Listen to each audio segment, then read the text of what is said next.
It seems to me quite amazing now, looking at this film, that 48 hours prior to filming, this quail was not actually broody.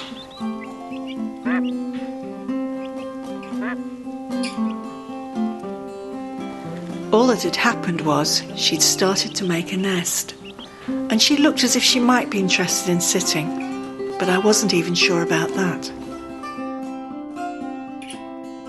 Every year we've been taking part in an exhibition called Art in the Garden, and we usually take along one of our larger projects. We've taken the dry toilet and the bicycle washing machine, and this year we took the non-electrical incubator, which was in fact a pallet wood broody coop and run with a hen who was sitting on some quail eggs.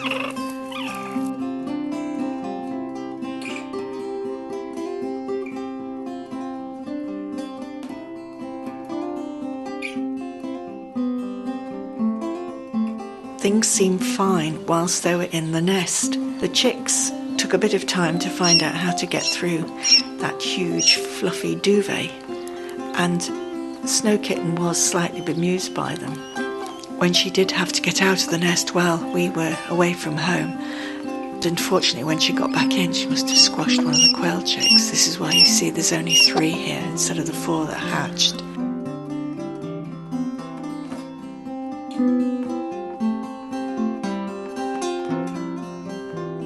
The hen side of the equation worked really well.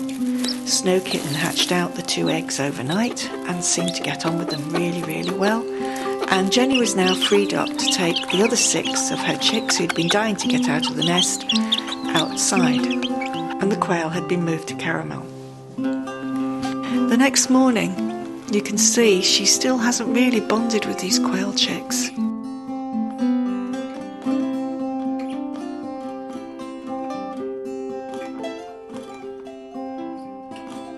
These are 3 that I bought first, and then I bought some later.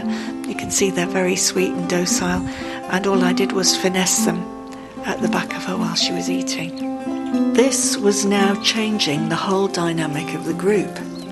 In a way, everything had gone back to the start because the quail chicks had got a completely new mother, whereas they'd been used to the hen for a couple of days.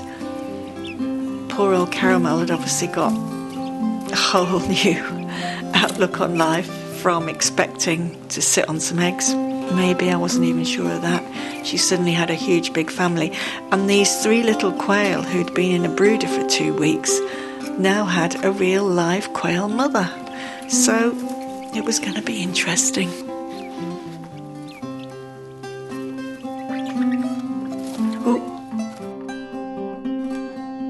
Not only did Caramel look like she wasn't really interested in them, walking on top of them all, but then she looked like she wanted to jump out of the box.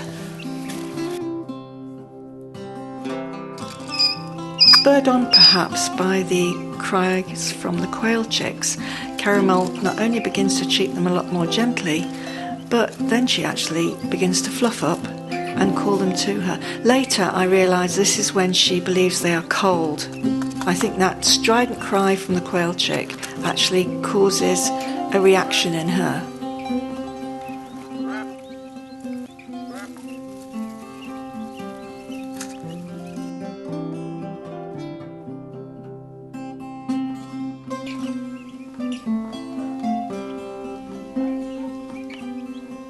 What she can also do is move whilst they are all clinging to her. I notice this when I'm holding quail, that they will try and burrow up right into your hand, which is why it makes it so dangerous for them to be with a very fluffy hen like the cochin, because they can then get stuck, and I've had one nearly strangled that way.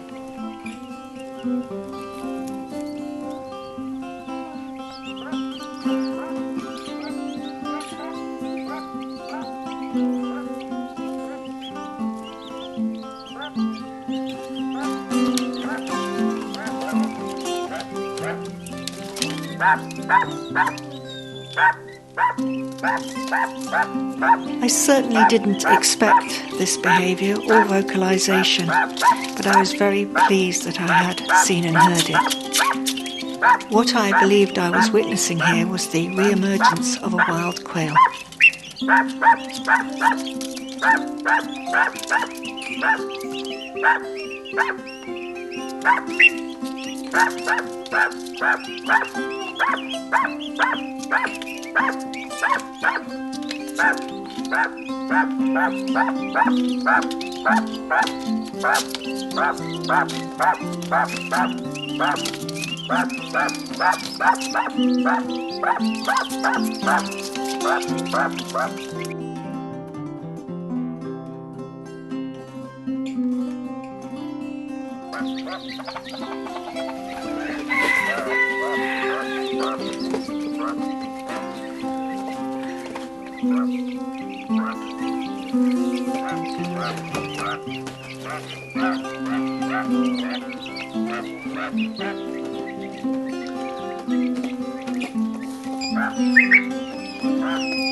I hope you've enjoyed this film, and from a very stormy and cold night here in Normandy, I wish you all the very best, and thanks for watching.